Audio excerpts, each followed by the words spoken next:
Okay, awesome. Thanks, everybody. Thanks for doing this. So, you were here today at the fundraiser with Pete Hegseth. The ceasefire, the latest ceasefire is ending now.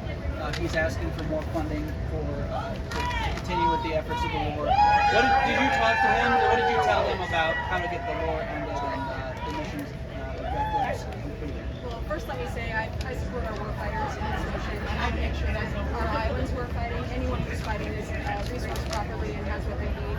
The most important thing is deterrence, not just with the situation with Iran, but other conflicts potentially around the world. So I think a strong military, as the Secretary talked about, focusing on readiness, not DEI, and the military is going to continue to be my priority. I had the chance to meet a few weeks ago with one of the vice chairman of the Joint Chiefs. We had a good bipartisan meeting to talk about what the Department of War is going to need going forward across all the branches. And while I can't talk specifically about our discussion that day, what I can tell you is that I think we'll find some people in Congress who very much so want to make sure we deal with what we have. Congresswoman, the rumor flying around the fair is that you sold Iowa out to China. Can you address that? Well, I think, first of all, look at who's funding that plan is the fake people, because I'm standing up for Iowa agriculture and Iowa wool producers. I've been supporting a piece of legislation called the Save Our Bacon Act, which pushes back on a energy policy of the state of California to do what they do best, which is grow safe, affordable protein. So I have the fix for that, but I think respects California's right as a state to regulate its own producers, but not to tell Iowa producers how to do their jobs. And the people who can afford to comply are the big people. The Smithfields can afford to comply. The people who can't are Iowa's family farmers, and that's what I'm saying. Dave, you have a question?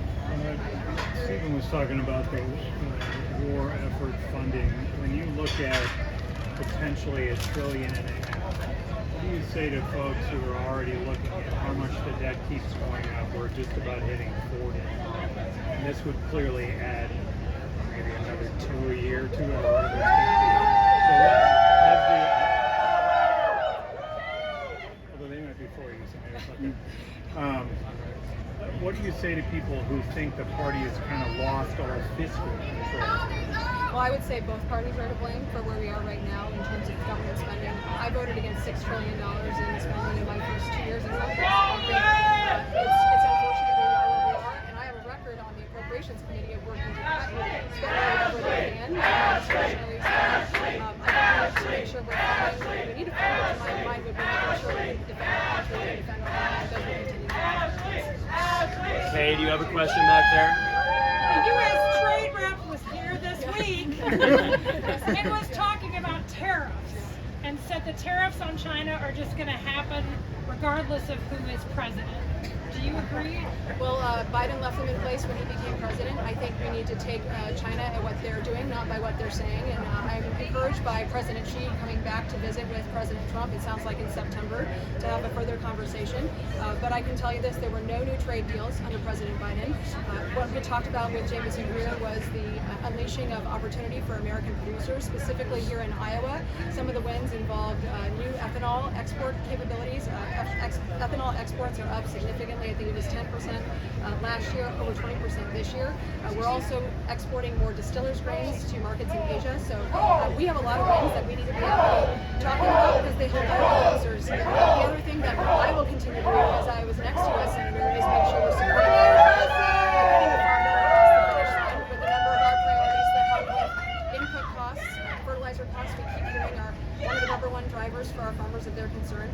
And then again, markets. I see E15 as being an energy security issue. It's a real consumer choice issue, but it's also making sure that we can protect our nutrition supply. Sweet. One more question, Hannah. Do you have anything to ask? Skylar? One of the things that Democrats keep criticizing you for is some of the healthcare policy that we're seeing. They say Iowans can't afford their healthcare anymore. What are some policies that you would like to see, to help lower some of those costs? Well, I talked about 2 of them in my speech tonight. Just did a roundtable this week with Senator Grassley to try to tackle the PBMs. We sat down with some local pharmacists who are trying to make sure they can continue to provide those services to people in small communities in rural Iowa. It's very important they're able to keep their doors open. So spotlighting some of those shady practices, I got some really great ideas out of that roundtable that mimic what I'm trying to do to hold the big health insurance companies accountable. So transparency for patients, acting just like last week, which focuses on denial of care, delays in care,